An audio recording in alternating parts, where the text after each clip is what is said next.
nós começaremos o dia aqui na Arena Inspiração, inspirados, falando sobre bioeconomia na Amazônia, insumos da floresta e o desenvolvimento sustentável, mas uma apresentação de um reporte de iniciativas Futex e insumos da Amazônia, da Ecuia e da RG Tem Food. Teremos a mediação do Mário Braga, que é especialista em cadeias produtivas amazônicas da Sinergia Consultoria. Vem pra cá, Mário. Recebe as nossas palmas.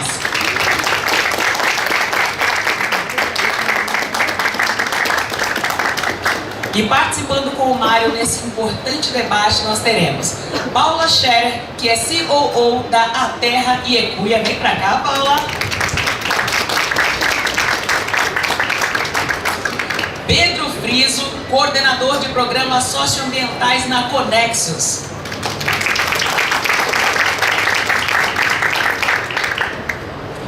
José Santiago da Silva, fundador da Associação Agroextrativista Sementes da Floresta.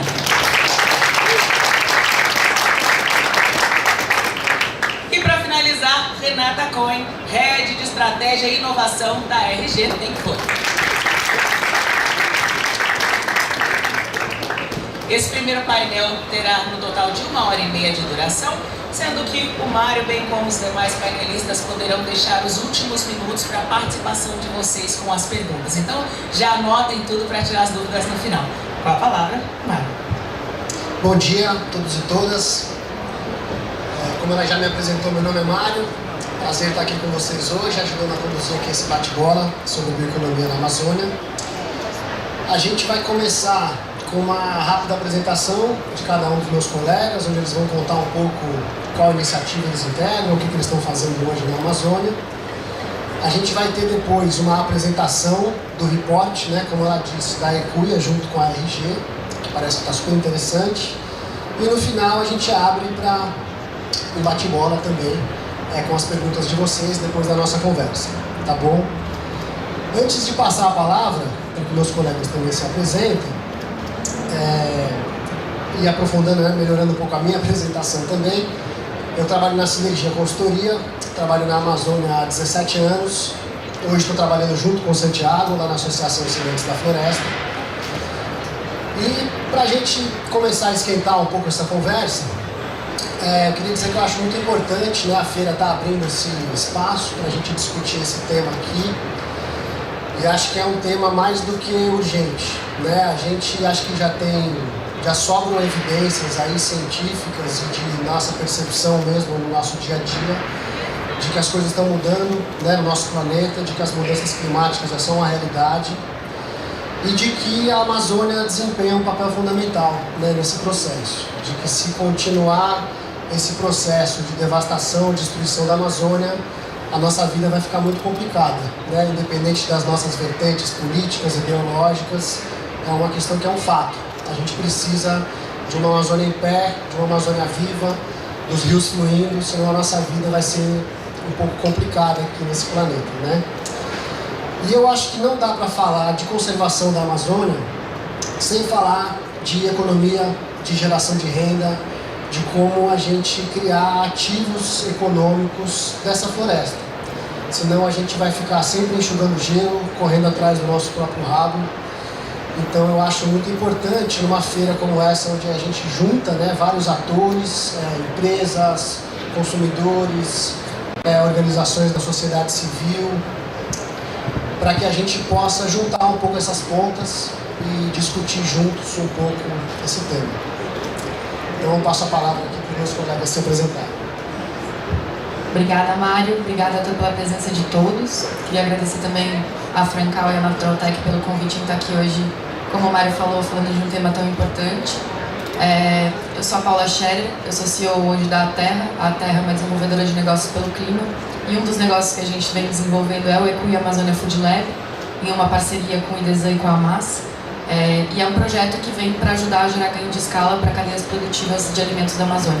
Então esse é o nosso grande foco, é ajudar a gerar renda e valor, conseguir inserir esses produtos como verdadeiros campeões de mercado e, acima de tudo, ajudar que a gente se aproprie mais culturalmente, historicamente e até climaticamente dos valores desses produtos, não só para a gente, não só para os povos da floresta, mas para o mundo principalmente, né? A gente está vivendo uma insuficiência climática muito grande, a gente tem calhou de ser a floresta amazônica, a última floresta em pé no mundo, e a gente tem uma responsabilidade muito grande sobre isso, né? Nós como brasileiros, nós como atores do mercado de alimentos, a gente tem uma responsabilidade muito grande de posicionar o Brasil como celeiro da alimentação mundial e trazendo a Amazônia para perto e não só isolando a floresta como a gente muitas vezes isola, né? Por ser mais complexa, por ser mais difícil, por a gente não entender muitas vezes também.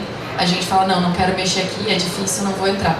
E agora a gente precisa, não tem mais o que a gente possa fazer, se não começar a criar soluções que mantenham, preservem e qualifiquem esses produtos também para estarem aqui, nesse lugar, e para que a gente consiga gerar cada vez mais renda e oportunidades. Então esse é o trabalho que a gente faz. Não quero me demorar muito nas apresentações, porque acho que a gente tem bastante coisa legal para falar aqui hoje também. Obrigado, Paula. Obrigado, Mário. Obrigado, meus colegas também aqui, o Francal, ao convite. Então, bom dia a todos e todas. Eu sou o Pedro Friso, sou economista.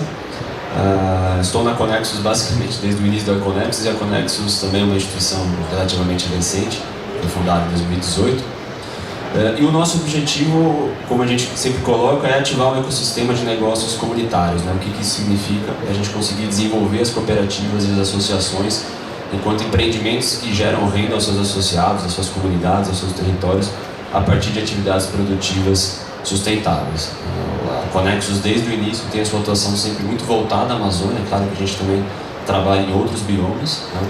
Mas o nosso entendimento é que pouco adianta a gente falar de bioeconomia se a gente não consegue, de fato, fazer com que essa bioeconomia, esse setor, gere renda a quem está no campo, na floresta, conservando as florestas, conservando os biomas, preservando as águas, né, e todas as outras necessidades ambientais, né, que a gente precisa nos dias de hoje, conforme o Mário bem colocou. Aqui na Conexus nós temos toda uma agenda voltada a fortalecer os negócios comunitários, trabalhando principalmente no campo do financiamento, no desenvolvimento desses empreendimentos, enquanto negócios, enquanto empreendimentos econômicos, e também uma agenda muito importante voltada a mercados mais justos e responsáveis. Então, também não vou me delongar um pouco mais, acho que ao longo da conversa já poderia explorar um pouquinho mais detalhe, mas uma satisfação enorme estar aqui, estar nessa mesa com experiências e iniciativas tão ricas e tão diversas. Obrigado. Obrigado. Bom dia a todos. Eu sou o Santiago, faço parte da Asfro, né, onde é localizada no Uruará, no Pará, região norte.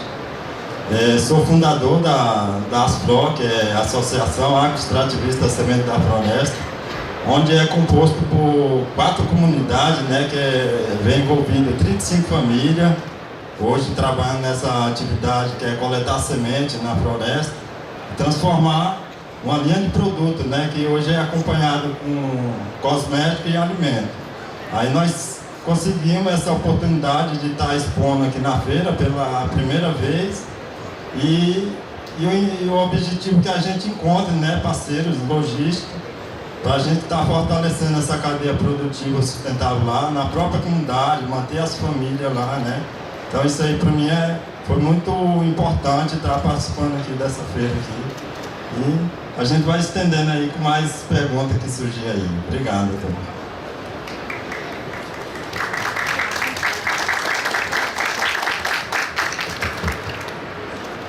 Bom dia, eu sou Renata Cohen, eu trabalho na RG Think Food. Nosso objetivo na RG é desenvolver estratégia e inovação focada em alimentos. Então, o que a gente faz lá é realmente entender toda a arena do mercado de alimentos, entender comportamento de consumidor, estratégia das grandes empresas, das médias e pequenas, e até ventures, né, investimento em inovação. Então, a gente faz vários investimentos em várias das empresas que estão aqui, inclusive na feira, acreditando no mercado de alimentos mais justo e mais puro até para o consumidor. Eu hoje estou aqui representando a parte do consumidor. Eu não estou aqui para falar da Amazônia, mas eu acho que essa junção é muito importante, né? Ao longo da conversa aqui, a gente vai entender que se o consumidor ele não demanda e não está pronto, é muito difícil a gente conseguir ter esse ciclo de 360 para que tudo isso aqui pare em pé.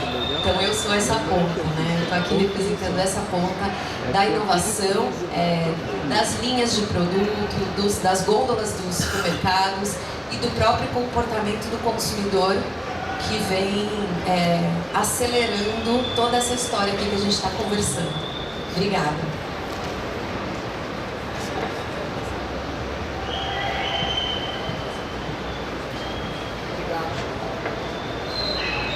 Obrigado, gente. Então, entrando acho que um pouco no tema do nosso debate, eu acho que a gente tem falado muito sobre bioeconomia, né? E às vezes a gente repete muito um tema, às vezes o próprio entendimento do que é esse tema fica um pouco difuso, né? Acho que a ideia hoje é a gente falar um pouco de uma vertente mais específica da bioeconomia, mas é uma coisa que tem sido muito discutida hoje, né? O professor Ricardo Abramovay, da USP, que eu admiro bastante, ele coloca uma provocação que eu acho interessante, que a bioeconomia não pode ser só um setor da economia ou um conjunto de cadeias produtivas, mas na verdade ele precisa ser um conjunto de valores éticos, né, que possa nos ajudar a criar uma economia da vida.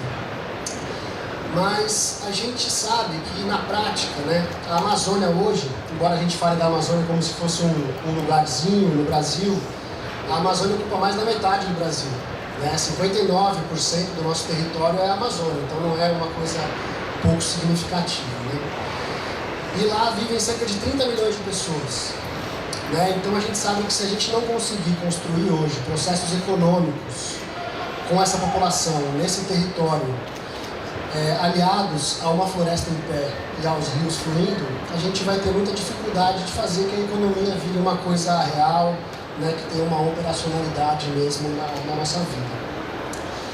Então eu gostaria de aproveitar essa experiência diversa que a gente tem aqui dos nossos entrevistados hoje para fazer uma pergunta para vocês sobre como vocês veem o papel, né, que os insumos da floresta, os negócios de base comunitária e as cadeias da sociobiodiversidade, como vocês enxergam que esse ecossistema pode se conectar e fortalecer a conservação da floresta amazônica?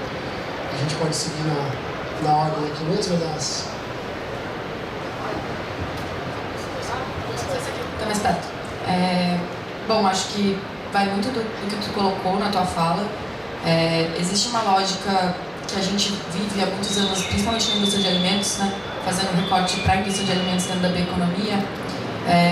A gente vive muito na lógica do mono. E a gente precisa passar para a lógica do bio. E isso, ele requer que as empresas e as pessoas à frente das empresas e também que a base da cadeia se relacionem de uma nova forma. E esse relacionamento muda a lógica que a gente conhece, principalmente como indústria, né? Eu trago um pouco da visão indústria também nesse sentido, porque de onde sai a criação de um novo produto? O que motiva a gente fazer e criar um novo produto? Quando eu vou buscar uma base de insumo da Amazônia, por que eu quero me relacionar com esse produto de uma cadeia produtiva sustentável e como é que eu vou transformar e não impor? Né? Como é que eu vou ajudar e como é que eu vou pegar esse ingrediente e vou trazer ele para o meu produto, mas eu não vou impor para uma cadeia produtiva volumetria, como que ele tem que me entregar. Ou muitas vezes, eu lembro do meu primeiro contrato com uma de grandes fornecimentos, eu fiquei com muito medo. Imagina quem não tem essa experiência a longo prazo, né? Então, a gente conseguir entender, por exemplo, como pesquisa e desenvolvimento, quanto de percentual de aquele produto que eu vou estar colocando, como que eu vou crescer essa gestão de portfólio para que respeite o ritmo da floresta, como que eu vou criar esse relacionamento de longo prazo para que haja uma relação de confiança. No mercado de investimentos a gente fala de trust-based, né? Como que eu vou criar uma relação também de trust-based, de compra e de venda, né? E eu acho que hoje eu vejo esse é o maior desafio, né, quando a gente está falando de fora da floresta, né, para quem quer começar a se relacionar com ela. Eu vejo também um desafio muito grande do que eu coloquei um pouco anteriormente, que eu ainda sinto que as pessoas falam, não, mas é muito difícil, não, mas assim não vai funcionar pra gente, então eu não quero. E a partir disso nem tenta, não se desafia, não sai do lugar comum. Então a gente precisa mudar essa lógica do mono, de usar um único ativo, extrair ele até o final e pensar num formato onde a escala é só desse único ingrediente, Porque eu escuto muitas vezes, a gente apresenta produtos e fala, tá, mas e a escala? Não é sazonal? Como é que eu vou trabalhar com isso? Muda a lógica, né? De novo. Então, assim, não é pegar um produto e explorar ele ao máximo. Como é que eu vou conseguir trabalhar com essa sazonalidade, com esse percentual de ingrediente, com essas diferenças que são da realidade que eu tenho hoje dentro da indústria? E, por fim, também essa questão de... É muito difícil, eu vou isolar, eu não vou... Eu lembro que antes de eu mesma ir para a Amazônia, quando eu botei meus pés na floresta, eu tive uma visão totalmente diferente do que realmente era. Né? Eu vi que era outra realidade, não era o que eu imaginava. Eu imaginava uma coisa, e quando eu pisei lá, eu falei, nossa, é o Brasil. A gente está aqui, está muito perto. Né? A gente acha que é muito distante, que é muito longe, que a gente não conhece, que não integra com a nossa realidade, mas é muito próximo. E eu acho que também tem esse fator de a gente começar a parar de falar da Amazônia como se ela fosse um pedacinho do Brasil. Né? Ela é, hoje, uma das maiores riquezas que a gente tem. E é uma apropriação cultural que a gente tem que fazer. A gente hoje, todo mundo aqui come comida japonesa, com certeza já comeu na vida. Todo mundo aqui já comeu comida peruana. Quantos já comeram comida amazônica? É muito difícil, a gente, né? Eu faço essa pergunta para os meus amigos muitas vezes. Vocês já comeram comida amazônica? Não, nunca comi. Já comeu japonês? Já. Por quê? Por que a gente não está comendo mais comida amazônica que comida de fora? Por que a gente não está se apropriando? E eu sou gastrônoma de formação. Gente, eu me apaixonei, é a melhor culinária do Brasil. Desculpa as outras. Mas pra mim é a melhor culinária do Brasil, é incrível, né? Então eu acho que tem essa questão de a gente parar de isolar tanto a floresta nesse lugar e começar a desafiar a nossa lógica de indústria mesmo, para que a gente consiga trazer isso para perto e criar uma relação de base confiável também. Um pouco para os outros falarem, principalmente da parte... Legal, Mário, é importante, acho que essa pergunta. Eu acho que a gente tem uma responsabilidade muito grande, né, agora nesse momento histórico que a gente vive e que o tema da bioeconomia está sendo muito discutido cada vez mais, de pensar que tipo de bioeconomia que efetivamente a gente quer. Né? Eu acho que tem, sem querer entrar muito na discussão dos termos, né, mas movimentos sociais, como o próprio Conselho Nacional das Populações Extrativistas, o CNS, já vem pautando inclusive o tema da sociobioeconomia. Né? Porque realmente, se a gente olha na trajetória, na história da Amazônia, nos últimos 100 anos, quase todas as iniciativas de desenvolvimento na Amazônia sempre foram iniciativas impostas de cima para baixo, desconsiderando a realidade geográfica, social, cultural da Amazônia. Né? Foi assim, todos os movimentos, né, os 2 ciclos da borracha, todas as grandes obras que existiram na década de 60, 70, então sempre foram iniciativas muito impositivas e que fizeram muito mal para a floresta e para os povos que aí vivem. Né?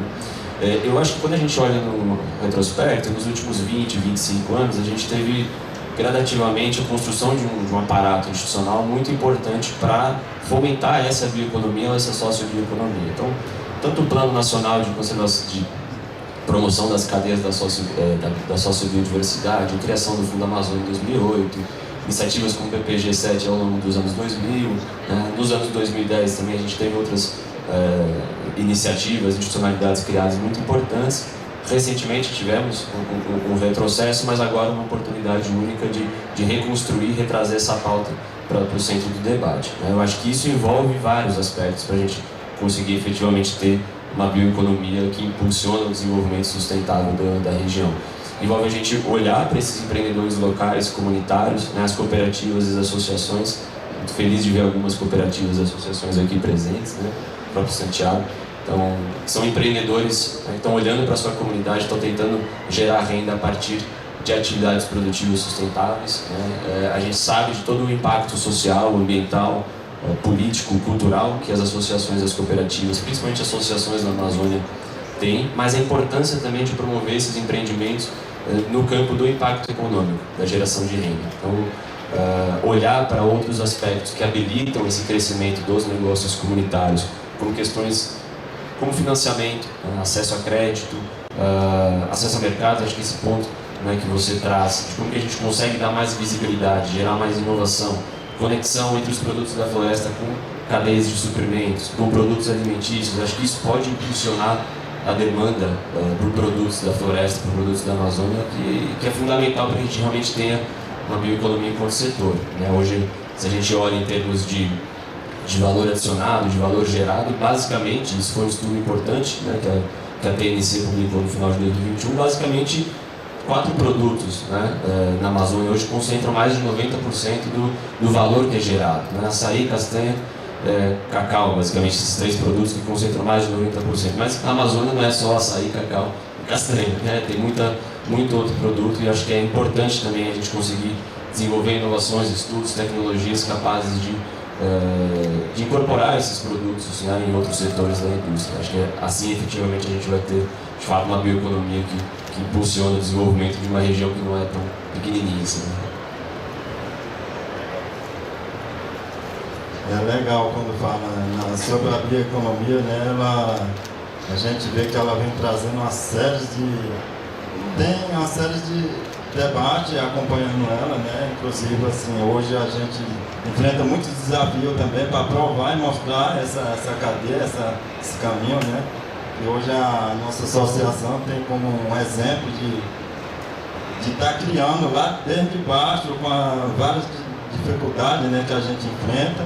E hoje eu agradeço muito a essa associação, né, de fazendo parte dela, porque hoje nós estamos mostrando aí a verdadeira realidade, né, que é esses produtos aí que traz uma segurança alimentar, que traz essa boa convivência, né, entre povos, territórios, que hoje não é só a flor em si, é envolvida aquela cadeia também que faz parte também da bioeconomia, né, que é consociar o extrativista com a agricultura, os povos indígenas e ribeirinhos, é onde a gente hoje trabalha nessa cadeia aí, desenvolvendo essa atividade, que é muito legal isso aí. Eu me sinto muito honrado de fazer parte mesmo desse trabalho.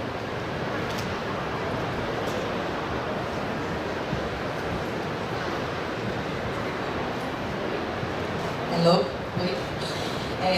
Bom, então, eu resumindo assim, né, pro outro lado do balcão, tudo isso que a gente escuta aqui, até a fala da Paula, a fala do Pedro, enfim, eu acho que tem uma questão muito séria que é, dentro das empresas, como isso funciona, né? Como é que a escuta das pessoas que estão lá no dia a dia, dentro das corporações, da indústria de alimentos, escuta isso tudo, né?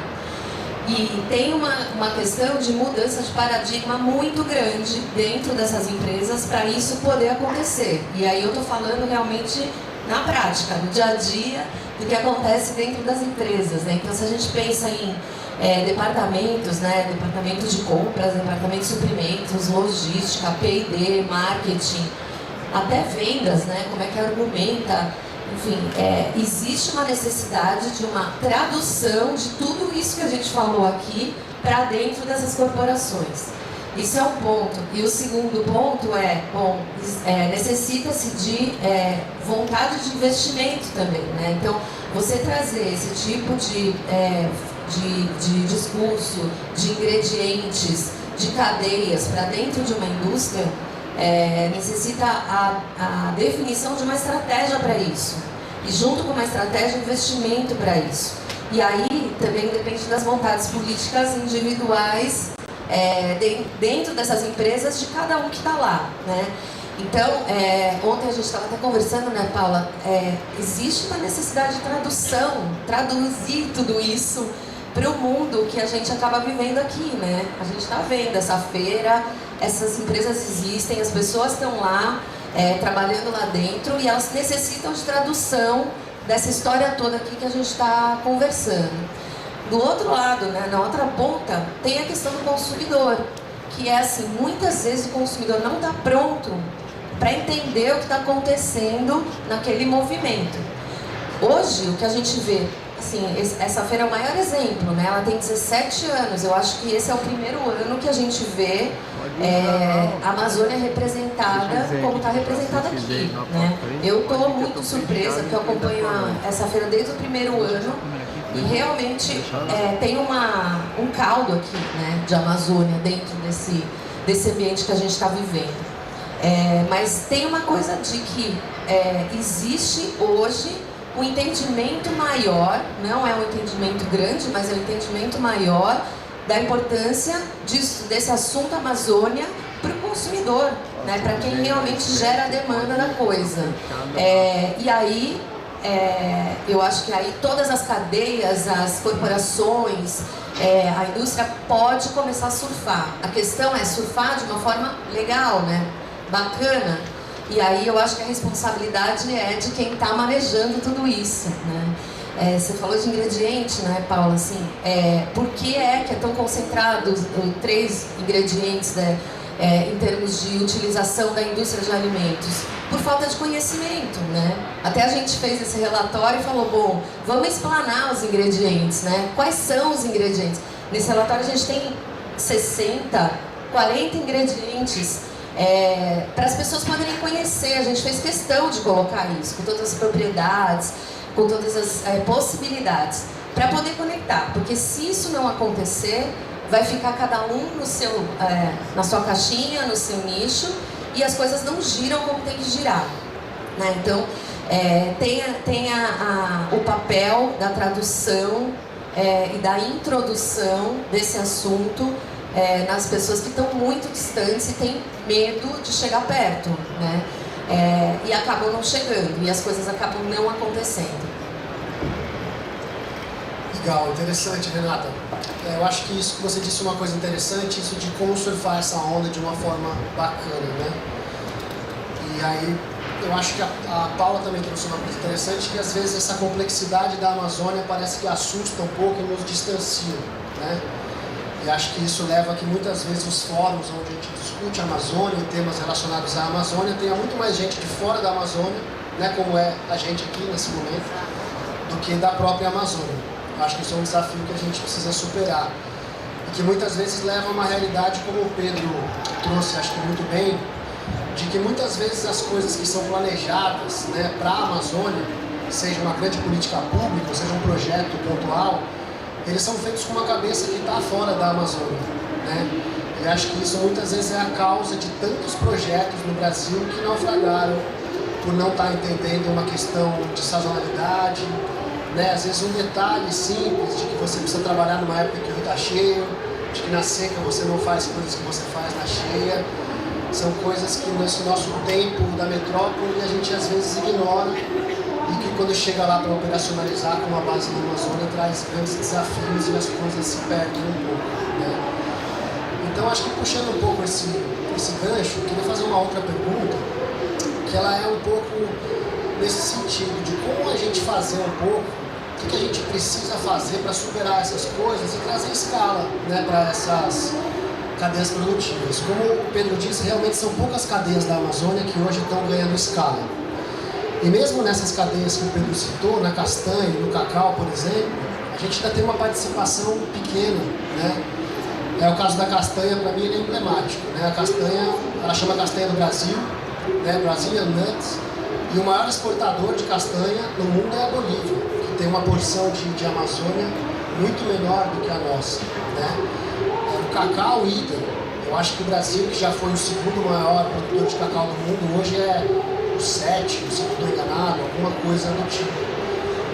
Alguns anos atrás, inclusive, a iniciativa Amazônia 2030 fez um estudo muito interessante analisando exatamente isso, né? Que os produtos da Amazônia, né, a participação do Brasil no mercado internacional ainda é pequena, ou seja, a gente na verdade ainda está engatinhando nesse esforço de fazer a bioeconomia virar realmente um setor que possa gerar valor de uma forma mais efetiva. Então o que eu queria perguntar para vocês é como vocês acham que a gente pode dar escala, tanto para essas cadeias que já existem, como que a gente pode alavancar para que elas sejam cadeias que possam gerar valor? Eu acho que desde quem está na indústria, numa grande cidade, até quem está numa comunidade fazendo a coleta. Quais seriam os desafios para a gente conseguir dar uma escala e essa bioeconomia da Amazônia poder decolar de uma vez por todas? Muito simples, né? Eu ia falar, difícil pegar esse microfone agora primeiro, né? Fiquei numa responsabilidade. Leiam um relatório, vai ajudar bastante. São 30 páginas, a gente tentou ser sucinto, é difícil, né? Eu ia falar, a gente escreveu 180 páginas. E aí a gente falou, gente, como é que a gente vai reduzir? Porque 180 páginas talvez ninguém leia, né? Então talvez eu pudesse ficar aqui umas 180 horas falando sobre essa pergunta, mas acho que o primeiro desafio começa com a preservação dos povos e das culturas originárias. Eu acho que não existe manejo, não existe floresta, não existe nem ingrediente se a gente não primeiro garantir que haja segurança para que essas pessoas possam estar manejando e possam estar fazendo trabalho na base da cadeia. Então a gente sempre começa falando muito pela segurança desses povos, de eles terem a própria segurança alimentar, e é muito louco porque às vezes mesmo no ambiente mais biodiverso do mundo, às vezes tem insegurança alimentar sim, né? Então a gente tem que garantir que essas pessoas estejam seguras, que elas não estejam sofrendo nenhum tipo de ameaça por outros mercados que estão fazendo pressão na floresta, para que elas possam desempenhar esse papel. Num segundo momento, eu volto para a questão de articulação. A gente fala muito, é muito legal, e eu sempre fui muito bem recebida na Amazônia como um todo, porque eles querem que a gente vá para lá oferecer capital intelectual. Então essa articulação entre o mercado e a floresta, ela precisa acontecer, ela precisa estar próxima. Então eu também vejo muito estarmos mais lá, né, como um todo. Depois, uma questão de tecnologia e inovação, a gente conseguir realmente criar aparatos e inovar no sentido de a gente conseguir ter produtos que respeitem esses ciclos, a gente ter produções industriais que respeitem esses ciclos e que sejam capazes de entender. Eu tenho certeza que a gente já tem conhecimento suficiente, é só olhar para essa feira e ver as coisas incríveis que são feitas aqui. Eu tenho certeza que a gente tem conhecimento suficiente para adaptar as indústrias para que elas consigam entender o tempo e o ritmo da floresta para trazer isso de uma forma assertiva que vai gerar valor. E por último, tem uma conversa que vai um pouquinho em linha com a última que a gente estava tendo, mas eu vou fazer o plug. Tem uma fala da minha avó que eu amo de paixão: a gente aprende pelo amor ou pela dor. Infelizmente, a gente não tem aprendido muito pelo amor. E onde dói hoje no mundo que a gente vive é no bolso.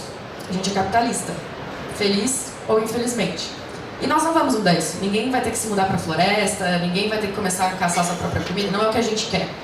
Mas como que a gente coloca isso para que comece a acelerar também? Porque eu acho que o ganho da escala também vai vir da dor, da necessidade de a gente fazer isso. Criando valor, hoje. A gente ouve muito de capital paciente, vai demorar, vão ser 10 anos para dar retorno.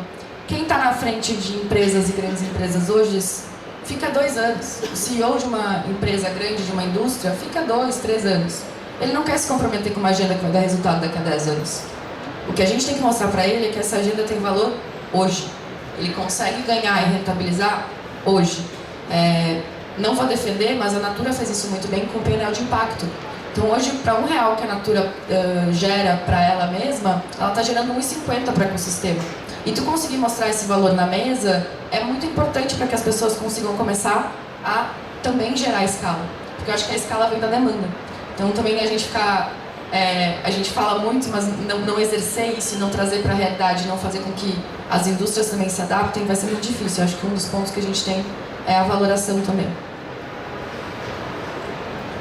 Bom, eu acho que primeiro não tem muito como a gente falar de escala, né, que a gente pressupõe maior movimentação, maior circulação de produtos, sem falar do tema da segurança fundiária, né? Eu acho que, só dar um exemplo, há 2 semanas atrás estava em Cametá, na região ali do Baixo Tocantins, e aí circulei bastante por ali.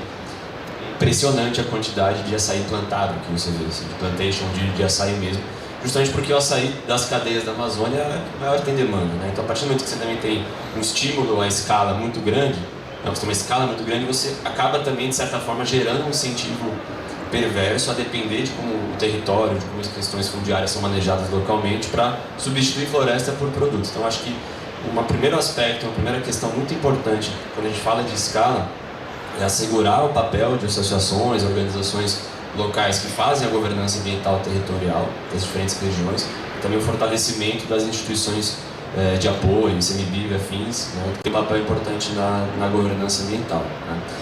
Bom, e sobre a escala tem 2 níveis também, como que a gente gera maior escala a nível local, regional. Então, as cooperativas e as associações têm muita possibilidade de acessar os circuitos curtos de comercialização.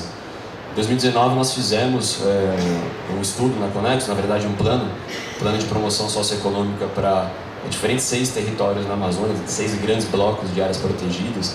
E na ocasião nós fizemos um levantamento, né, do qual era o tipo de produto que nas chamadas públicas de compra para merenda escolar, né, PNAE, Programa Nacional de Alimentação Escolar, que tipo de produto que estava sendo solicitado, né, nas chamadas, quais os produtos que tinham maior volume.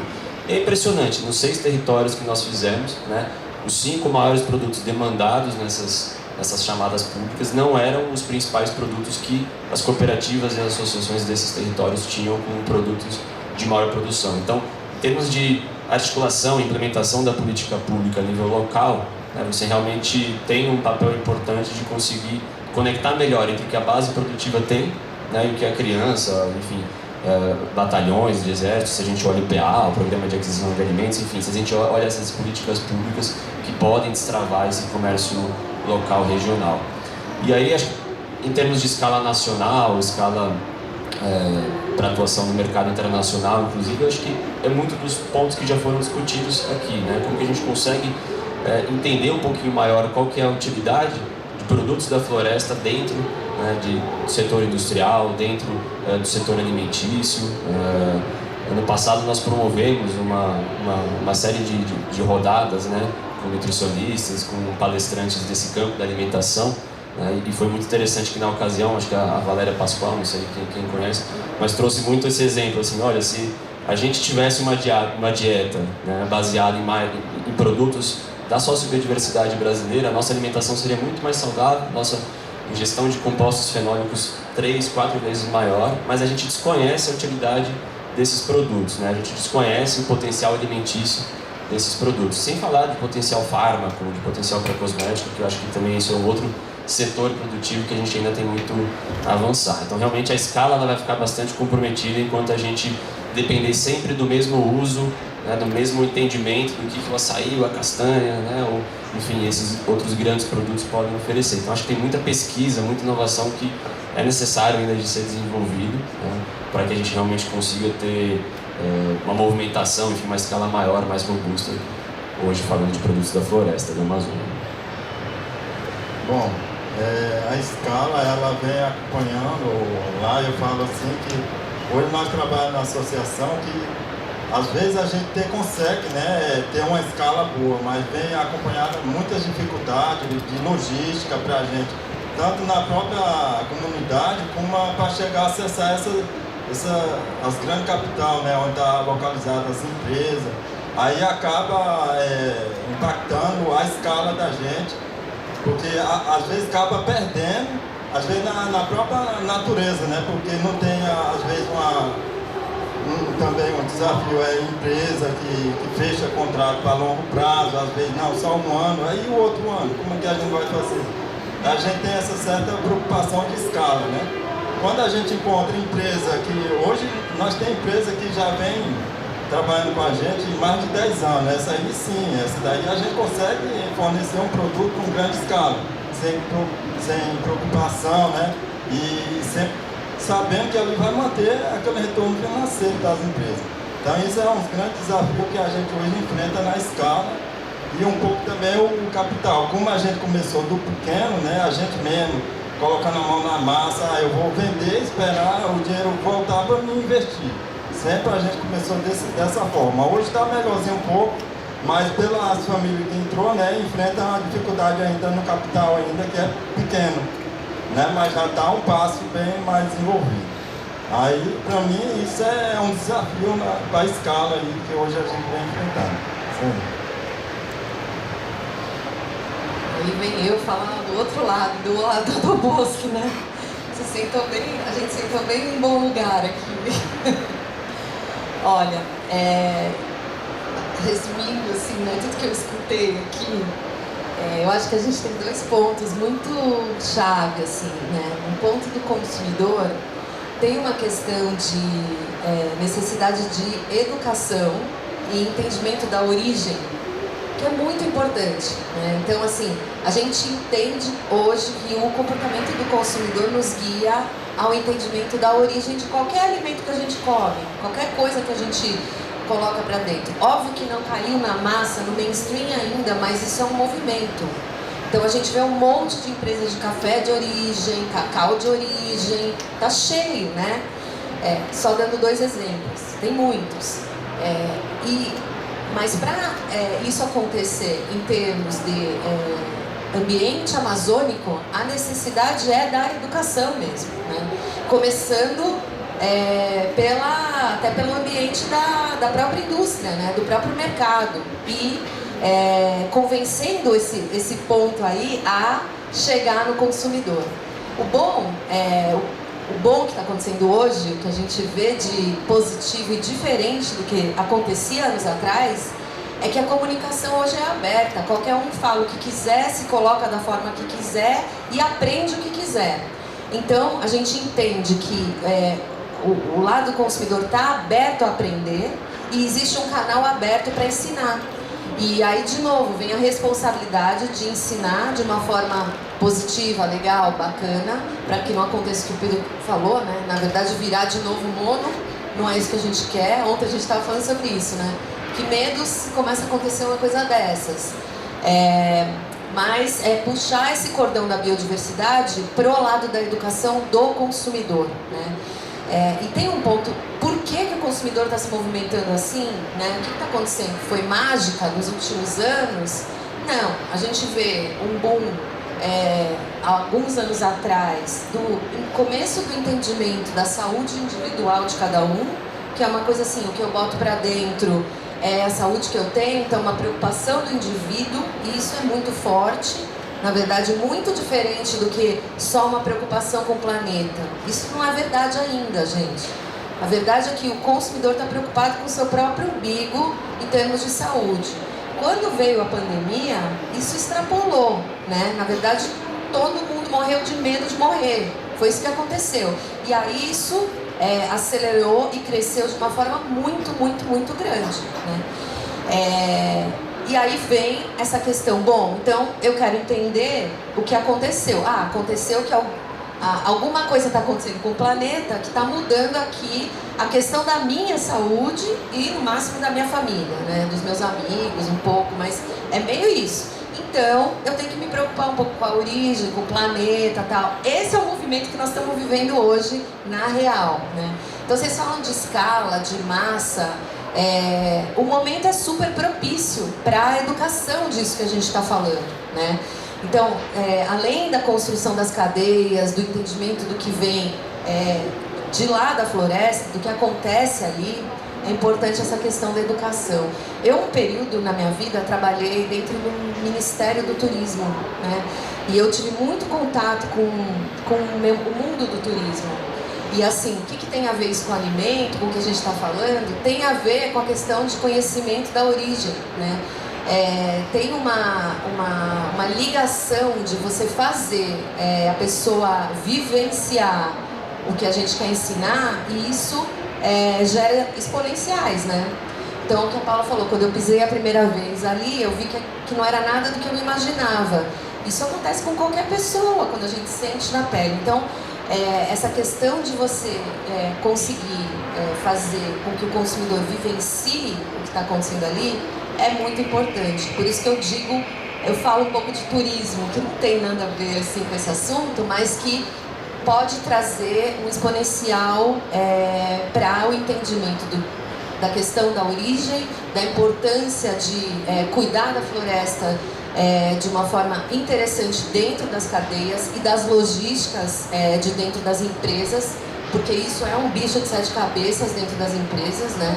Então, uma empresa conversar dessa forma com você é muito difícil, né? Tem que ter ali um interlocutor que consiga traduzir a linguagem dos dois, porque senão as coisas não andam, as empresas abandonam e aí não acontece a escala, não adianta, né? Mas tem uma coisa assim, fazer conhecer, né? Fazer conhecer de uma forma mais individual, assim, né? Como pessoa, para as coisas poderem gerar e girar também. Obrigado, Renata. Eu acho que, tentando fazer um comentário transversal, assim, as respostas de vocês, eu acho importante que a escala, que ela é necessária, ela não perca o pano de fundo de redes de comércio justo, né? Para a gente pensar de qual bioeconomia a gente está correndo atrás, na verdade, né? Existem setores que defendem que, por exemplo, o plantio de soja é bioeconomia. Agora, será que uma grande monocultura de soja na Amazônia é a bioeconomia que a gente gostaria? Acho que é uma pergunta para a gente ficar atento, né? Eu acho que esse ganho de escala, ele precisa continuar garantindo algumas condições fundiárias, como o Pedro falou, e atentando para as dificuldades das comunidades, como o Santiago trouxe, né? Eu acho que muitas vezes quando a gente discute a questão fundiária na Amazônia, a gente entra um pouco no terreno ideológico, né? De comunidades tradicionais, de discutir o seu valor ou não. Mas eu acho importante a gente não perder de vista que a gente conhece muito pouco da Amazônia hoje, né? Quando eu digo a gente, eu digo o nosso conjunto da sociedade brasileira, a academia. E eu acho que existem saberes que eles são atrelados a modos de vida. E acho que se a gente fomenta uma economia que muda esses modos de vida, saberes vão se perder pelo caminho antes de que a gente pudesse, como sociedade, ter contato com eles e pudesse potencializar eles como uma bioeconomia mesmo do futuro. E aí, então acho que, tentando direcionar a conversa um pouco agora, eu acho que para os campos um pouco mais específicos, né, de experiências aqui dos nossos entrevistados, eu queria começar com uma pergunta para você, Santiago. Pela sua experiência lá em Uruará, né, a Associação Sementes da Floresta tem uma longa caminhada aí de 17 anos já, então eles vêm experimentando, né, essas dificuldades na prática há bastante tempo. Mas eu queria te perguntar o seguinte, Santiago, lá, pela sua experiência na prática, cara, como que você vê que o trabalho da Asflor está colaborando, né, para a conservação da Amazônia? E de uma forma assim bem prática, como que você acha que os seus produtos estarem no mercado de uma forma mais consistente ajuda na conservação ali na região que vocês estão em Uruará? Bom, assim, eu vejo a experiência hoje, que nós veio de uma região que, Minas Gerais, passamos por São Paulo em 86 chegamos no Pará, né? Enfrentando, sempre nós fomos pequenos agricultores rurais, essa é a cultura nossa, da minha família. Aí a gente veio enfrentando desafio, o intuito que nós achamos o espaço lá, que hoje é assentamento, né? Terra legal e assentamento limpo. Enfim, a gente veio vendo esses desafios de... Nós tínhamos que sempre essa cultura de fazer a rocinha para se manter a família ali. Aí, no passar do tempo, a gente foi adquirindo, tinha que trabalhar para o fazendeiro, trabalhar diarinha aqui, a diarinha para ali. Aí, no final dessa caminhada, nessa caminhada, a gente conseguiu achar essa planta, que é a Asflor hoje, né? Esse trabalho maravilhoso, né? Que nós criamos, a Asflor. Comecemos a pensar diferente. Não, se nós começar a desmatar ou dar trabalhando de arinha para os outros, a gente vai, todo tempo vai ficar numa dificuldade. Bora começar a pensar coisas que beneficiam nós com a renda sustentável, que a gente possa estar trabalhando e segurando ali todo o tempo aquele modelo de vida sustentável, né? E foi então onde a gente começou a trabalhar com as essências florestais, que vem nessa caminhada, né, produzindo a castanha, andiroba, murumuru, cupuaçu, babaçu, enfim, nós vem com uma cadeia de produtos que hoje é acompanhado de arminha, cosmético e alimento, que a gente está vendo hoje como a primeira vez nós participando, expondo esse produto, que traga valor, geração de renda, que a gente vê que isso dá certo, nós estamos vendo que isso dá certo. O que nós está correndo atrás é conseguir espaço para a gente estar fazendo essa ponte diretamente com a empresa para garantir mais ainda, com grande escala e manter a família na propriedade para que não haja ela, não, eu vou vender, vou para a cidade, aí quem vai tomar conta é o fazendeiro, né? A gente não quer isso, porque se vender para um fazendeiro ele vai desmatar aquela área todinha. A nossa preocupação é essa. Aí é a coisa que nós está vendo que está dando certo, aí é isso que nós conquistou aqui, essa oportunidade de estar vindo aqui, expor esses produtos, né? Porque é o caminho do futuro, é esse. Nós somos verdadeiros guardiões da floresta e da semente também. Que hoje nós trabalhamos com semente, que é para a restauração de área degradada, e essa é a nossa caminhada mesmo, com essas famílias.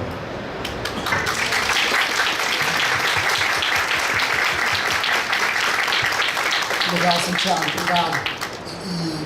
Acho interessante isso que você fala da necessidade de conectar algumas pontas, né? De se aproximar de algumas empresas e conseguir encurtar um pouco esses caminhos. E acho que nessa aproximação muito se fala hoje de inovação, né? Que para a gente poder alavancar a economia, a gente precisa inovar, seja no arranjo produtivo, seja numa tecnologia, seja nova forma de relação. Então eu queria perguntar para a Renata e para a Paula, um pouco pelas experiências que vocês estão hoje, como é que vocês estão nessas iniciativas de vocês, procurando construir espaços de inovação que possam criar novos campos aí para a bioeconomia? Fala. Esse me complementa. A questão da inovação, eu acho que, de novo, né, a gente enxerga o que aconteceu com o mercado de alimentos, aconteceu um desvio, assim, né? A gente vê essa feira e aí a gente entende o que está acontecendo no mercado de alimentos. Isso aqui é a arena que a gente está jogando, né? Há, sei lá, 7 anos atrás a gente não via isso aqui. E aí o que aconteceu foi esses marcos de inovação que vem acontecendo no Brasil e que vem impulsionando e ajudando essa ideologia, essa cultura de inovação que não existe muito no nosso país, né? Acho que está se criando isso. Isso é muito benéfico tanto para o mercado quanto para o indivíduo, para o próprio consumidor, enfim, e para todas as cadeias também, né? Junto com inovação, principalmente no mercado de alimentos, o que a gente vê que vem junto é tecnologia, né? E tecnologia não quer dizer só TI, né? Não é isso que eu estou dizendo. É tecnologia de cadeia, tecnologia de logística, tecnologia de plantio, tecnologia agro, até tecnologias para, enfim, canais, pontos de venda e etc, né? Coleta de dados que trazem outras possibilidades. Então, assim, na minha visão, que é bem otimista nessa questão, é que com a tecnologia a gente consiga fazer essa conexão de uma forma mais rápida, mais simples, mais fácil e mais benéfica para quem está na ponta, né? Porque, na verdade, é tudo muito mais transparente e muito mais entendível para quem está manejando aquilo, né? Então, eu acho que essa questão da tecnologia não é só trazer produtos com formatos novos, sabores novos ou jeitos novos, mas é acompanhar toda essa cadeia de uma forma bem transparente para não acontecer o que a gente estava falando, né? Porque, assim, acho que isso ajuda demais. E eu acho que transforma toda essa visão e o que a gente já viveu até hoje dentro do mercado.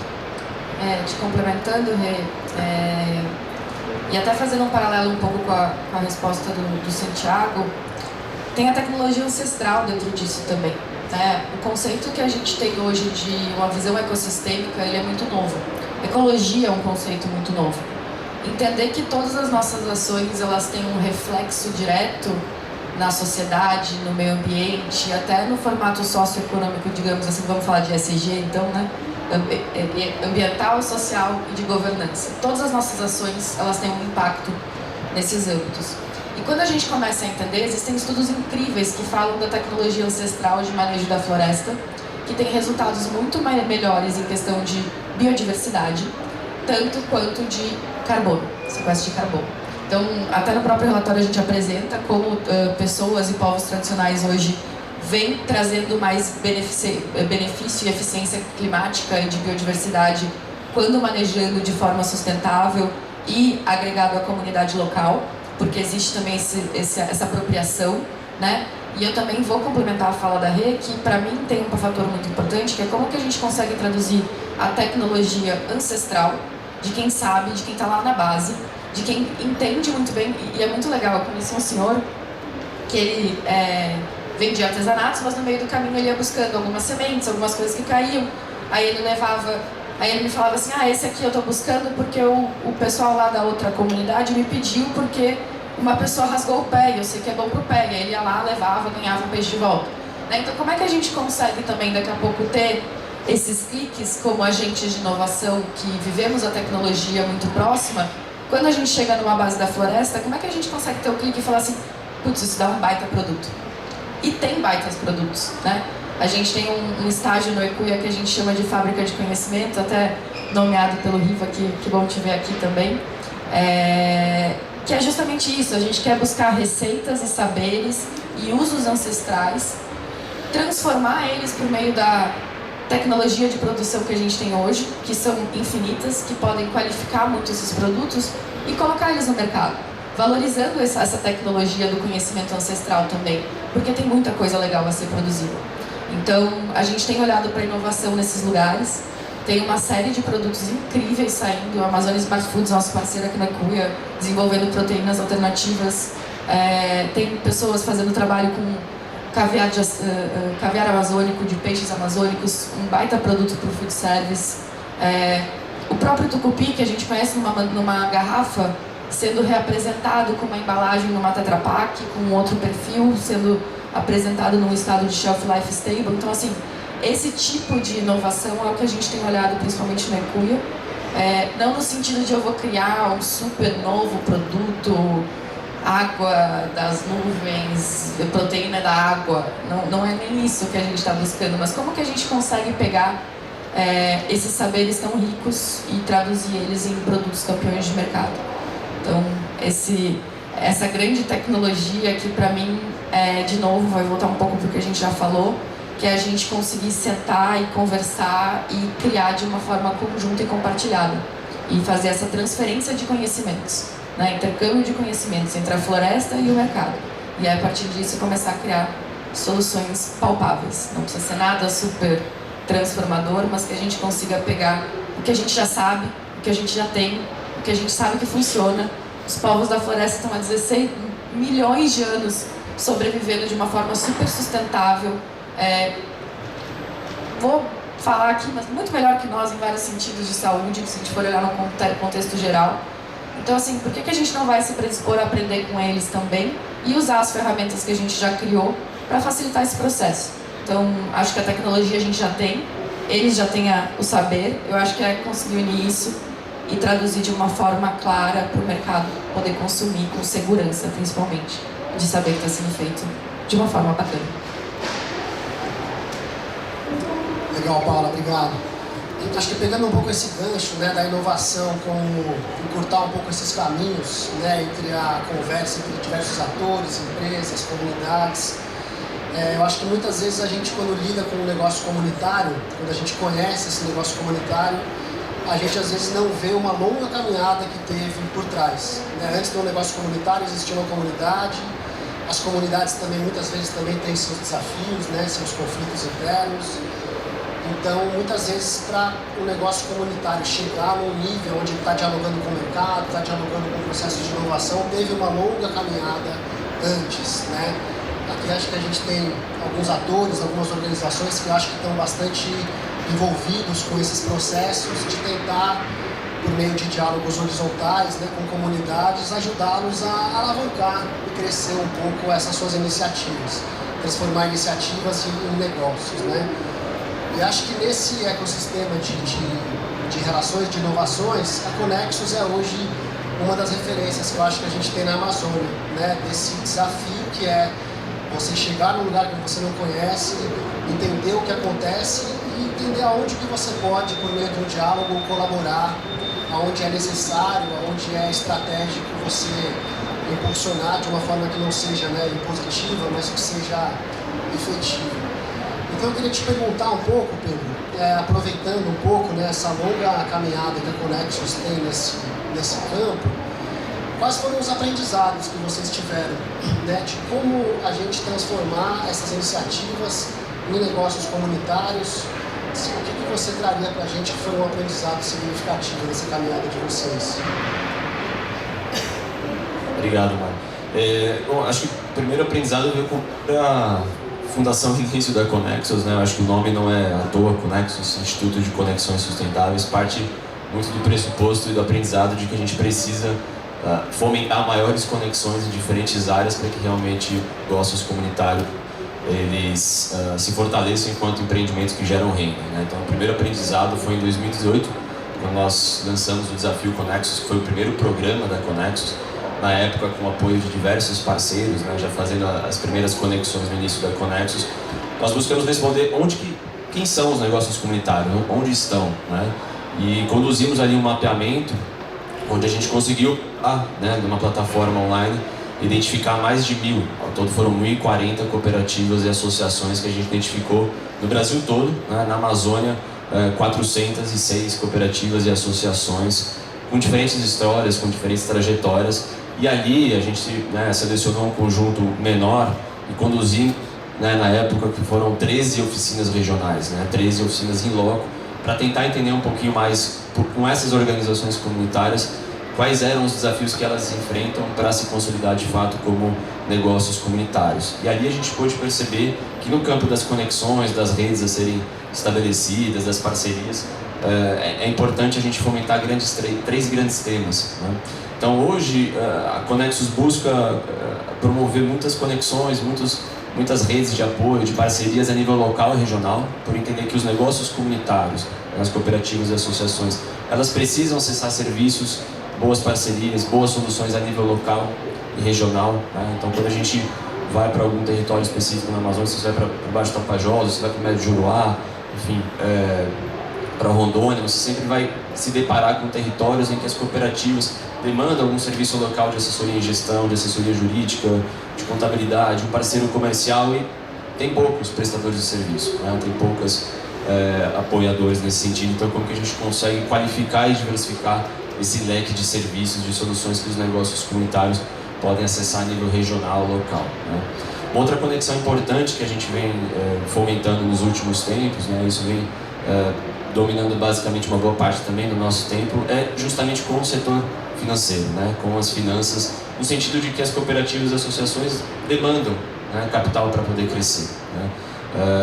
Acho que tem um dado muito importante que a gente sempre trabalha, sempre usa, que quando a gente olha para a política pública do crédito rural, o PRONAF, né, o Programa Nacional de Fortalecimento da Agricultura Familiar, em que a gente tem crédito rural subsidiado, crédito rural operado pelo governo, 97% desse crédito rural, isso dados do último plano safra, na Amazônia aterrizam basicamente para financiar pecuária e soja, né, que são os dois vetores do desmatamento na Amazônia. Então como que a gente consegue conectar melhor os negócios comunitários, os seus associados, as suas unidades familiares ao sistema público do crédito rural, né?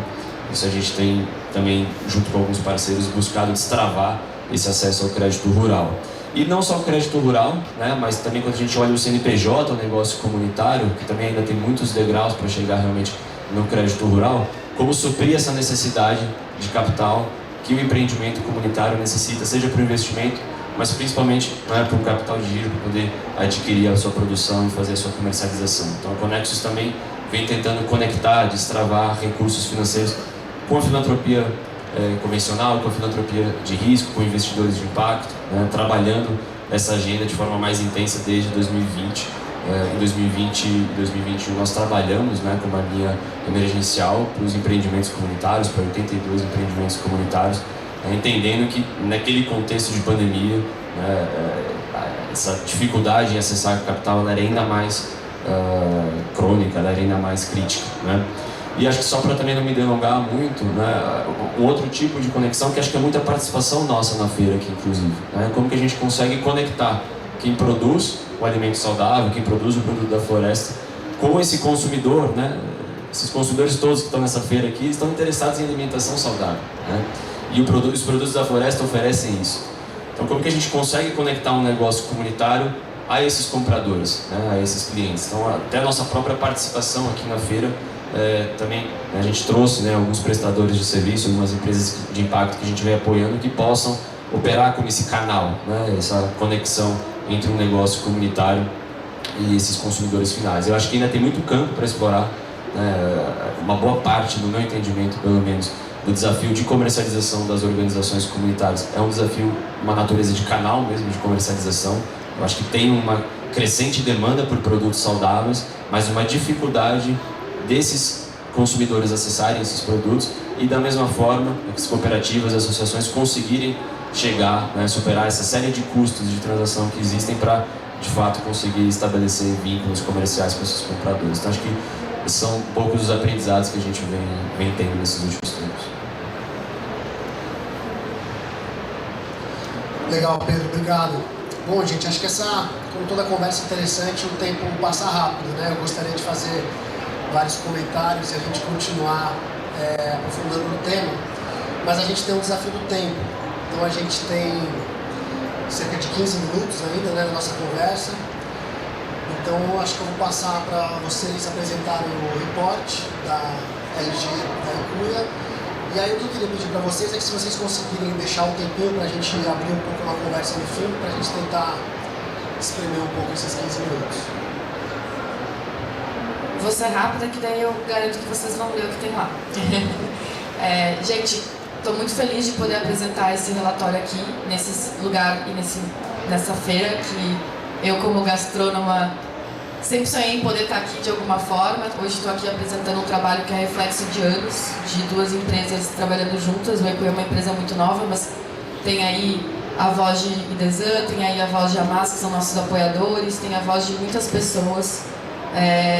Esse relatório até me emociona um pouco de poder estar falando por ele, porque é o trabalho de muita gente, são muitas vozes, porque nosso grande objetivo com ele era solucionar muitas das dores que a gente colocou aqui hoje, e gerar visibilidade e acesso para soluções de base florestal. Esse é o nosso objetivo com esse relatório. Eu nunca vou esquecer, no ano passado, quando eu conversei com pessoas que olharam para mim e falaram: não existe mais de 100 startups de alimentos na Amazônia. E eu falei: então tá, vamos provar que existe sim. A gente tem 164 aqui.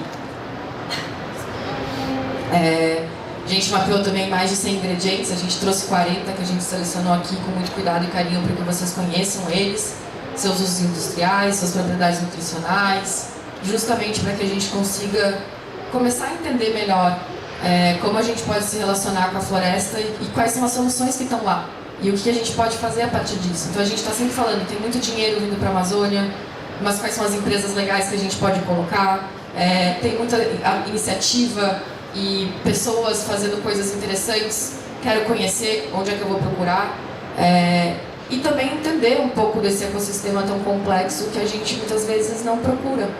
Então a nossa ideia foi criar um material simples, objetivo, mas nem por isso menos completo, que detalhasse essas soluções como um todo. Os desafios que a gente colocou aqui hoje estão lá também, detalhados para que vocês consigam ler, entender um pouco mais, e principalmente um convite para uma ação. Quando a gente coloca lá um mapeamento de 40 ingredientes, seus usos, funcionalidades, ingredientes e propriedades nutricionais, e quando a gente coloca 164 startups mapeadas, é porque a gente quer que vocês comecem a acessar isso. Então é um convite para que a gente comece a se relacionar mais com a floresta como um todo. Então, leiam, contem para todo mundo, divulguem. É um relatório gratuito que a gente está lançando justamente para fomentar mais e gerar força para esse ecossistema como um todo. Rê, se quiser me complementar. Não, eu acho que você resumiu super bem. A ideia é ter essa linguagem de que as pessoas possam acessar e entender o que a gente falou por aqui. Então, tudo que a gente colocou a importância, né, da tradução do que acontece lá na floresta para o mercado, para a grande indústria, para a própria arena que a gente está aqui manejando, a gente tentou trazer essa tradução de tudo isso, né? Na ordem, a Paula já falou, mas a gente colocou todas as problemáticas, tentou também trazer de uma forma simplificada como isso se maneja. A gente trouxe essa lista de ingredientes, e aí uma lista, não simplesmente uma lista, mas como esses ingredientes poderiam se encaixar na escala, nos produtos, no consumo, e além das conexões das empresas que já estão lá, já estão funcionando e que podem ajudar muito esses desenvolvimentos que acontecem principalmente nos centros de consumo, né? Então a gente procurou trazer um relatório de mão dupla que fosse representado e que fosse interessante para todos os lados, tanto para as cadeias quanto para quem vai produzir, desenvolver, estudar, pesquisar e materializar, e até para o consumidor, né? Então realmente leiam. Tá sucinto, isso é muito bom, né? A gente ficou feliz de conseguir trazer, mas a gente está à disposição, a RG está à disposição, tenho certeza que a Ecuia também. Entrem lá, esse QR Code ele leva para a nossa conexão. Se vocês precisarem falar com a gente sobre o relatório, nós estamos super abertos. Vocês encontram o relatório no site tanto da RG Think Food quanto no site da Terra.life e em todas as mídias sociais de ambas. E do Ecuia também. E agora vamos abrir para perguntas.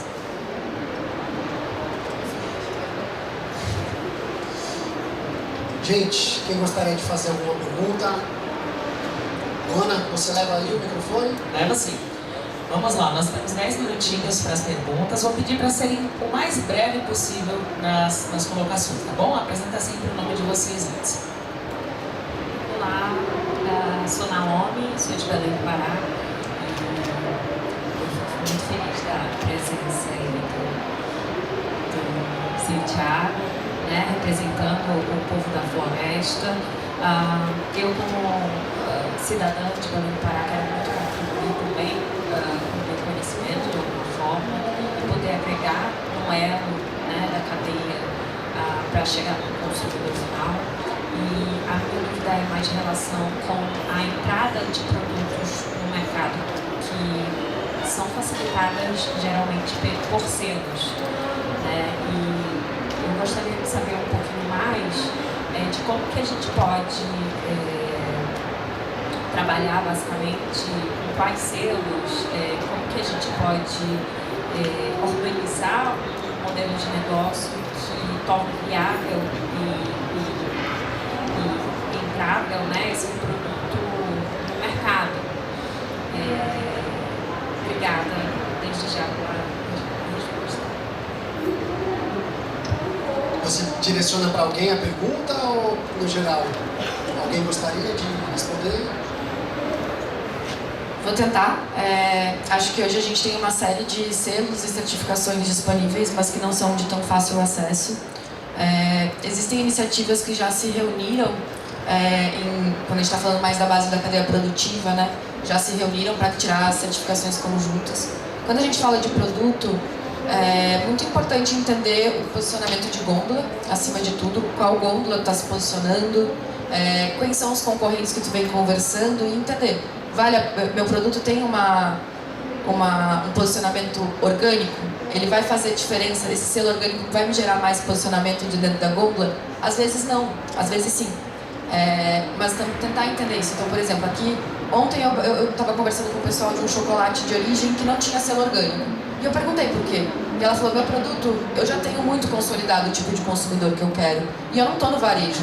Eu vendo no site, eu vendo num lugar específico. Eu não quero estar no varejo. Então, para mim, nem faz diferença fazer o selo de orgânico nesse momento. Né? Então, essa leitura de quais os canais que tu quer estar e como que esses selos se relacionam, tem muita coisa legal para ser trabalhada, além do orgânico. Selo de Fair Trade, One Tree Plant, tem vários tipos de selo, o próprio Eu Reciclo, que tu pode olhar para a questão de embalagem, e que tem acessos bem legais, bem fáceis de ser colocados. E quando a gente está falando da floresta, eu tenho um sonho de um dia a gente ter um selo de produto de origem da Amazônia, de denominação de origem da Amazônia, porque eu acho que faz uma grande diferença também olhar para isso. Mas hoje a gente já tem alguns, acho que a Rê também tem um conhecimento um pouco mais para complementar, talvez, de algum que eu não tenha dito. Que, especificamente da Amazônia, eu acho que existem iniciativas, mas não selos tão consolidados quanto esses que a Paula falou. Mas eu acho que o conjunto disso, desses selos que já existem, podem até te ajudar a explicar o posicionamento do seu produto. Só que aí, realmente, você precisa ter esse entendimento de qual é o posicionamento que você quer trazer para o consumidor final, né? Geralmente, quando você embarca entra no varejo, embarca no varejo, se cadastra, algum diferencial você tem que ter, porque a gôndola é muito cheia, e aí você só consegue entrar ali se você traz alguma coisa diferente do que já existe, né? E aí sim o papel dos selos te ajuda muito, até para você provar para o varejo se é isso que você quiser, se é o que você quer entrar no varejo, no canal varejo. Porque quando a gente fala de selo, a gente fala de duas vertentes. A gente fala de canal de distribuição e consumidor, né? Muitas vezes o consumidor nem entende tanto o que é o selo, né? Existem várias pesquisas que mostram isso, mas o varejo faz questão de entender a diferenciação pelos selos quando o produto é muito específico e muito nichado, né? Porque senão eles não conseguem entender o que você está trazendo de posicionamento daquele produto que você tem, né? Mas eu acho que se você conseguir, Paula, trazer um selo, esse seu sonho, faz diferença para produtos de origem, de novo, né? Porque eu acho que no fim os selos traduzem a questão da origem dos produtos que estão ali dispostos para o consumidor. Oi, meu nome é Bruno, sou de Belém também, empreendedor também lá em Belém. Eu queria fazer uma analogia para poder chegar na pergunta, que é basicamente o seguinte: as relações humanas são simples, né? A gente interage de forma muito simples. Eu entendo toda a complexidade, eu acho que parabéns pela conversa toda aí. Como é que a gente transforma essa complexidade em algo simples, né? Eu vou trazer um exemplo, né? Quando eu era criança, eu vi um desenho chamado Popeye e Oliver Palito, e sempre fiquei sabendo que espinafre era muito bom para ficar forte, né? E tinha muito ferro. Só que, por exemplo, a vinagreira tem 94 vezes mais ferro do que o espinafre, né? A vinagreira amazônica, no caso, tá? O embisco amazônico. Então, estou trazendo uma analogia bem simples para poder ajudar a gente a provocar realmente que, claro que o relatório ele vai trazer muita profundidade, por mais simples que a gente tenha, condensado que seja, né, ele vai trazer profundidade. Mas que tipo de soluções simples, sistêmicas, né, vocês já estão vendo nessa jornada de cada um, né, que contribua com esse tipo de transformação, ou seja, um conteúdo, né, que foi provocado, que transformou toda uma geração percebendo que o espinafre tem muito ferro, é bem para a saúde, mas que na verdade, quando você vai analisar a fundo, não é bem assim, né? Mas talvez a gente pode trazer realmente uma mensagem verdadeira, uma mensagem que seja suporte bem, uma mensagem super simples e que tenha um resultado sistêmico. O que vocês estão vendo com relação a isso? Simples, mas complexo. Tem um desafio que quando a gente criou o Ecuia lá atrás, tô vendo até o Carlos rir aqui comigo, né? Pegadinha essa pergunta. Mas quando a gente criou o Ecuia lá atrás, a gente quis fazer isso não como uma marca que ia começar a trabalhar e produzir, industrializar alimentos, justamente porque a gente entende que falta alguém fazer o papel de advogar pelos produtos da floresta. Então, uma das coisas que a gente vem olhando é que com os produtos que a gente está visando trabalhar, e não só com eles, mas com a cadeia como um todo, a gente quer fazer um papel muito além de ajudar a inserir na gôndola. A gente não quer comercializar produto e botar ele para vender no Pão de Açúcar, não é nosso objetivo. Mas eu quero, por exemplo, entrar numa faculdade. Eu quero, por exemplo, entrar num programa de TV como um desenho. TV Globinho talvez não tenha mais, não assisto, mas quero conseguir colocar alguma coisa na TV Globinho. Quero conseguir colocar alguma coisa de um capítulo no Masterchef ensinando a cozinhar com isso, né? Então a gente tem olhado para esse papel do Ecuia como um todo de ser esse agente de advogar pelos produtos da floresta, não como uma marca que está vendendo um produto, porque às vezes até é meio ambíguo para o próprio consumidor, né? Ah, tá, mas ele está me falando que esse produto aqui vai salvar o mundo, né? Vou acreditar nele, mas ele está vendendo para mim. Então a gente não quer fazer isso no lugar de quem está vendendo um produto, mas de quem está realmente advogando pelo valor nutricional, histórico, cultural, climático de todos esses produtos. Então é uma coisa que a gente vem buscando aliar ao trabalho do Ecuia, ainda muito embrionário, obviamente, porque é uma empresa muito nova, mas é uma das nossas visões de começar a trazer esse conceito de educação mesmo como um todo, e que às vezes é um desenho do Popeye. Posso só complementar rapidinho? Só para te responder assim, na prática, o que a gente vê nos negócios em geral, assim, não alimento. Quando a gente quer construir um conceito, geralmente esse conceito vem do food service, né? Então, assim, quando você coloca um produto na mão de alguém que pode transformar e levar para o consumidor e explicar na prática o que acontece com aquele produto, isso acaba entrando no entendimento e a pessoa até vai querer que o produto esteja lá na gôndola, né? Isso é um caminho que acontece muito naturalmente com muitos dos alimentos que a gente vê, né? Então, tudo isso que a Paula falou de advocacy, na prática, é bem interessante trazer esse caminho, né? Trazer, na verdade, a pirâmide, do topo da pirâmide para a base da pirâmide, e aí você fazer uma forma de educação e entendimento do cara que está comendo aquilo, né? Enfim, então, na prática, isso acontece muito. Só um rápido comentário. Eu gostaria de ter uma resposta, eu não sei te responder, mas eu acho que existe uma questão cultural de que a gente valoriza muito pouco as nossas raízes e isso passa pela culinária, né? A gente acha incrível comer um azeite de oliva e não conhece óleo de castanha. A gente come farinha de trigo que vem da Argentina, da Ucrânia, e eles têm uma dificuldade enorme da farinha de babaçu ser bem aceita no mercado. E por aí afora, né? A gente adora comer baunilha e não conhece o cumaru.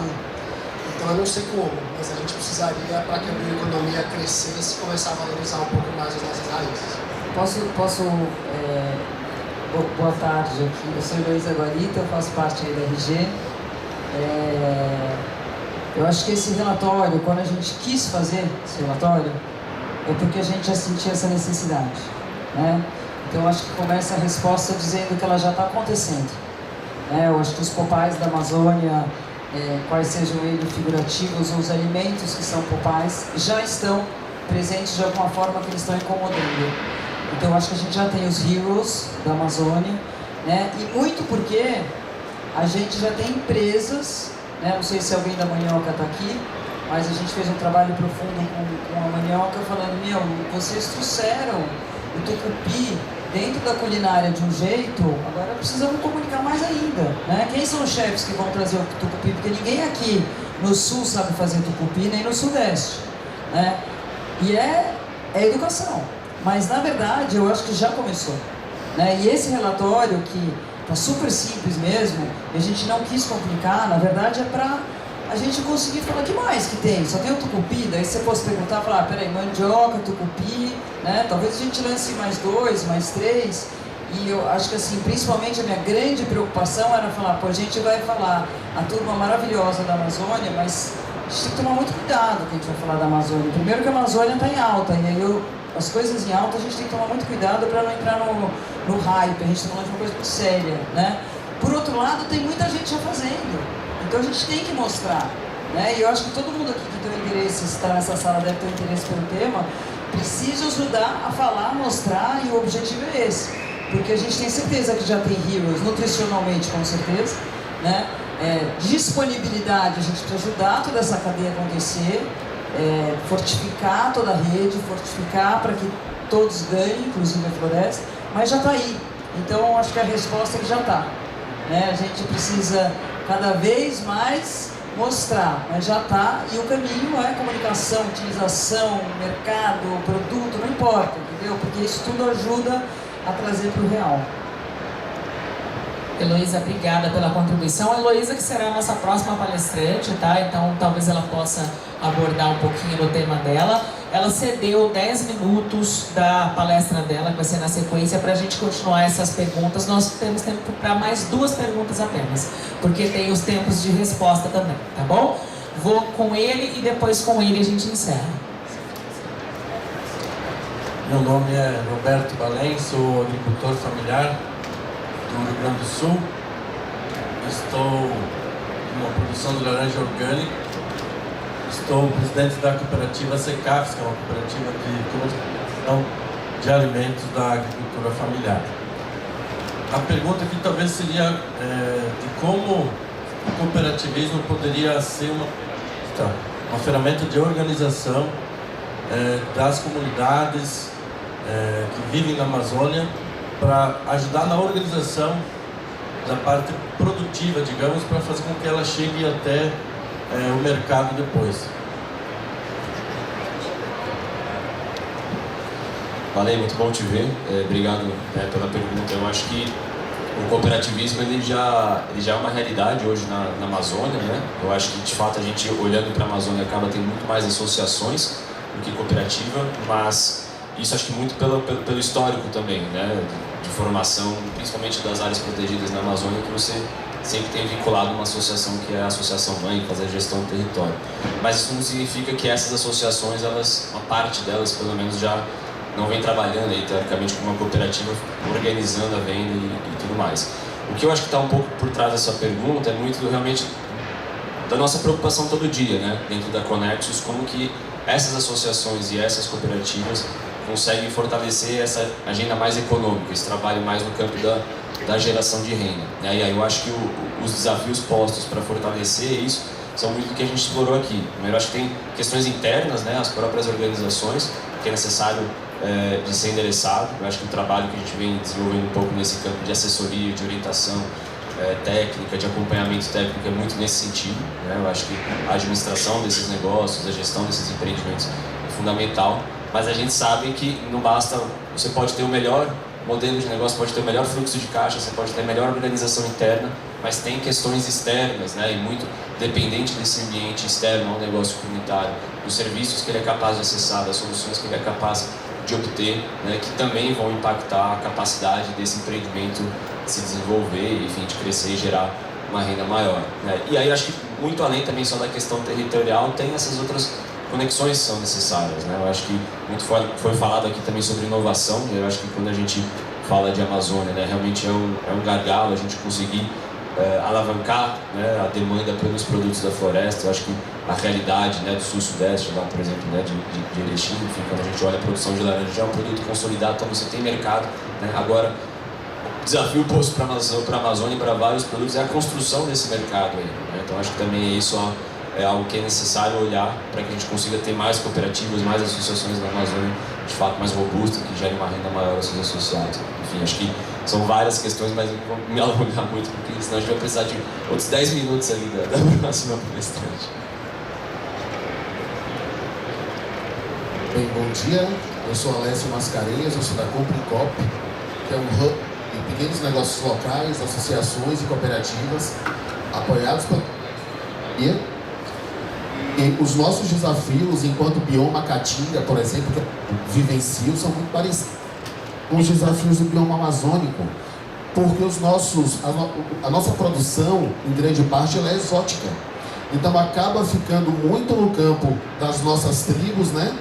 A Natural Tech, da nossa galera, do nosso povo que já é sensível com isso, mas o consumo relevante para impactar a vida dos pequenos produtores, ele está no grande mercado, que às vezes a gente se depara com um grande desafio da invisibilidade, dupla invisibilidade, invisibilidade de produto, a gente passa na gôndola e não vê o produto porque não estamos familiarizados com ele, e invisibilidade de marca, porque as nossas marcas são desconhecidas ainda, ou tem muita visibilidade em espaços como a Natural Tech, mas lá na gôndola do supermercado, que é onde eu atuo, ela é invisível. Mas vamos supor que a gente consiga falar com o meu amigo paraense lá, o Popeye do Pará, né? Minha grande preocupação é que o que está acontecendo hoje, por exemplo, com os produtos da Caatinga, que é um movimento positivo, porque começou um pouco antes e tal, do mercado começar a assimilar esses produtos e, de repente, os nossos produtores não estarem preparados para suprir o mercado com esse produto e a gente tem um problema de ruptura. Né? Por exemplo, a balinha de licuri. É difícil pensar no paulistano comendo licuri, um coquinho tão particular do Nordeste, mas quando você bota isso na balinha de licuri, as pessoas começam a degustar, a gente faz ação no mercado, as pessoas compram. E o meu produtor, lá na ponta, lá em Monte Santo, na Bahia, ele não consegue entregar no volume que o mercado local da Bahia consegue assimilar. E aí vem a preocupação, a ruptura na gôndola pra gente é um perigo, porque a gente demora para entrar. Quando a gente entra, o varejista ele não tolera uma ruptura. A minha pergunta é, desses produtos, pelo menos os 40 e poucos que foram mapeados, essas cadeias estão preparadas para um aumento incremental da demanda? Difícil essa, hein? Alguém quer responder? Eu respondo também. Bom, eu sou o Beto, eu represento a Amazonas Fast Food. Nós oferecemos ao mercado alimentos diferenciados. Uma das estratégias que tem para não causar ruptura é exatamente não trabalhar com as grandes redes, porque elas trabalham conosco de forma predatória. Então você vai entrar uma grande rede, vamos citar nomes, mas ela vai querer que o pequeno empresário pague para ter o produto dele na gôndola, mantém um colaborador dentro da empresa para ficar repondo gôndola e comprando em grandes volumes, exigindo que a gente tenha um contrato de troca de produto vencido, porque eles não vão estar dando a força do produto para que ele deixe de ser visível E é claro, quando você trabalha com os empórios, a gente trabalha com alimentos, empórios, pequenos produtores, lojas um pouco mais inchadas, você consegue, e é claro, por trás de um trabalho de auxílio ao produtor rural para que ele ganhe escala de forma sustentável, quando o teu produto se tornar conhecido, você já vai ter uma base produtiva por trás que vai poder suportar essa demanda. Então não adianta você ir primeiro para o Carrefour, primeiro para o Pão de Açúcar, porque o pequeno não tem condições, por mais forte que ele seja, por mais força de vontade que ele tenha, ele até tem condições de produzir, mas ele às vezes não tem condições de estar recebendo naquele momento o insumo. Então tudo é uma questão da estratégia utilizada para você ganhar escala, ganhar mercado de forma sustentável. Só vou colocar um ponto aqui que é exatamente o que você falou. Existe uma necessidade do entendimento da sua estratégia de colocação do produto no mercado. Não vale a pena você ir direto para quem te demanda tanto assim, em termos de tanto de cadeia quanto de investimento, né? E hoje o que a gente está vivendo, que é uma coisa muito boa, é a era do anônimo, né? Na verdade é o que a gente falou antes. Existem muitos outros canais de distribuição que podem ajudar você a entender o seu produto primeiro, e a gente chama isso de produto mínimo viável, né? E aí vai entendendo como o consumidor está aceitando, por onde ele está comprando, e você entendendo e melhorando o seu produto e melhorando também a sua cadeia de distribuição, o seu canal de distribuição. E aí incluindo, pouco a pouco, os diferentes canais que estão disponíveis. Não é só o varejo que está disponível, né? Tem várias outras formas de comercializar produtos hoje. Isso é muito bom, né?